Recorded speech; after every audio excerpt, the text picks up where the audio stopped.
cylinders can gather together and become family. I like that. You've got Star Trek next to Star Wars, next to Ghostbusters, and we all get along. There's no bitterness, there's no nastiness. We all support each other, and that's what I love about cosplay. And that's how everything should be. Absolutely. Cos positive. Yes. What is your name? Justin the Joker. I gotta say, by far, out of every Punisher I've seen so far, I really like this. This is looking amazing, it's looking great, it's really tight, and it looks like all latex, and it looks like it's very expensive. Is it expensive? It's a little pricey, yeah. Yeah? Okay, so you did a good job. Are you a Punisher fan? Very big Punisher fan, yes. We've had 3 Punisher movies. All have been decent, but none have really got them right. John Bernthal was the Punisher, up and down. Like, his acting skills were just off the roof. If you've seen him in an interview, he became the Punisher even when he went home to his kids, so sorry, kids.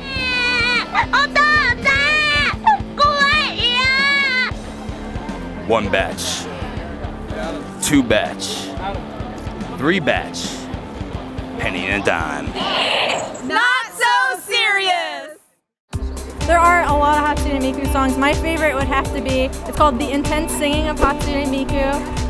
It's a song where she basically realizes that she is fictional and that she is meant just to sing all over the world and stuff.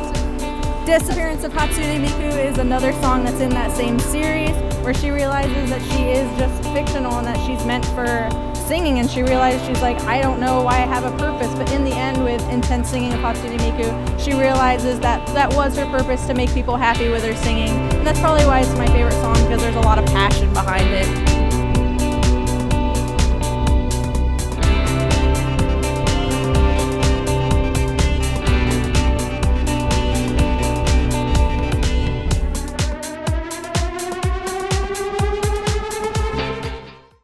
Hey, what are you guys doing here?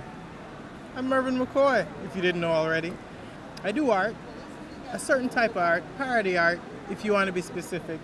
It's a lot of, weird, off-kilter, bathroom-themed stuff.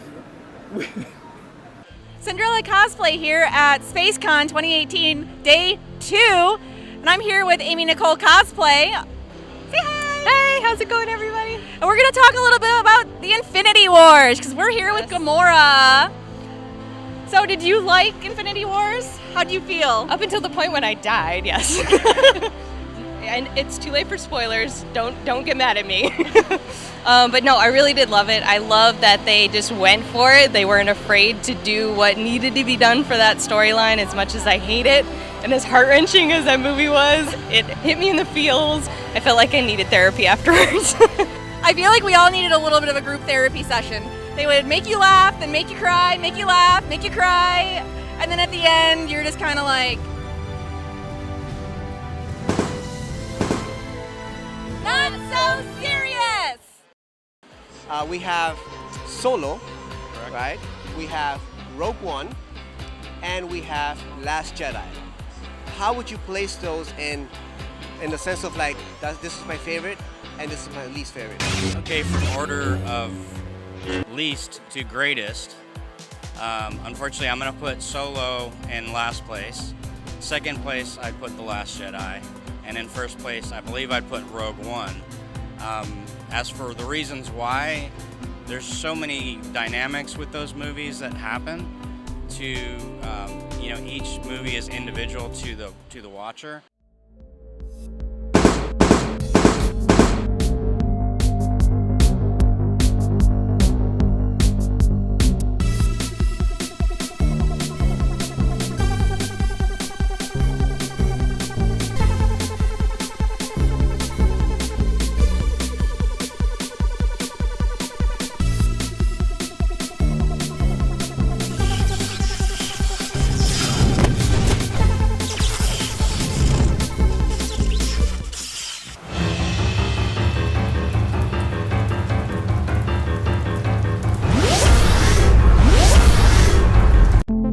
Talk a little bit about E3 because they dropped a bomb on us. I don't know if you guys are familiar with Destiny at all. Maybe you've watched it, maybe you haven't, but stuff gets real. And let's talk with Cade here about it and see what he thinks about what happened.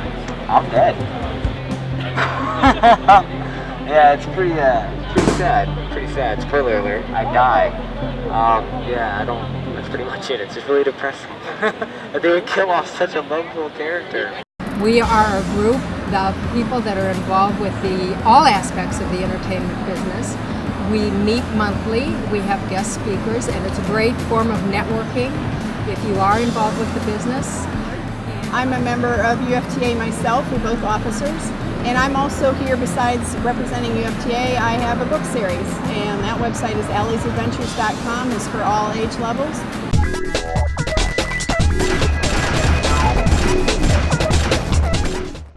Crack Magazine. One of the magazines that I really loved and inspired me to be an artist, I gotta say, was Crack Magazine. I really loved their artwork. It was always strange, crazy, outgoing, and extremely funny. Can you tell us a little bit about Crack Magazine and how it started? Cracked Magazine began in 1958 after Mad Magazine became a magazine in 1957. Now, Crack Magazine had a figure. It was a little blonde guy with, he had like a lip that was going downwards a little bit. Sylvester P. Smythe. How did he come about? He's a janitor, and of course, you know, it sort of shows that he's cleaning up the magazine, you know, he's cleaning things up. Of course, Crack cleaned up for a long time back in the 60s. They were very popular.